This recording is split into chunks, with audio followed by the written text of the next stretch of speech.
বর্তমান সময়ের দিকে তাকায়া দেখেন, অনেক দল তার নেতাকে ভাস্কর্যের মাধ্যমে, মূর্তির মাধ্যমে আদর্শ করে ধরে রাখতে চায়। কথা বলেন ঠিক কিনা? রাস্তার মোড়ে মোড়ে বিভিন্ন নেতার মূর্তি আমরা দেখতে পাই, বিভিন্ন মনীষীদের মূর্তি আমরা দেখতে পাই। ওরা বলে আমরা তো এগুলোর পূজা করতেছি না, আমরা তো এগুলোর ইবাদত করতেছি না, আমরা শুধুমাত্র ভাস্কর্য হিসেবে রেখে দিচ্ছি, এগুলো আমাদের স্মৃতি হয়ে থাকবে।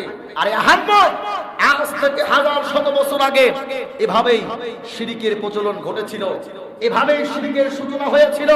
তারাও ভাস্কর্য করেই, স্মৃতি করে, আদর্শ করে বিভিন্ন রকম ভাবে তারা ওই মনীষীদের, মহান ব্যক্তিদের মূর্তিগুলোকে রেখে দেওয়ার চিন্তা ভাবনা করেছিল।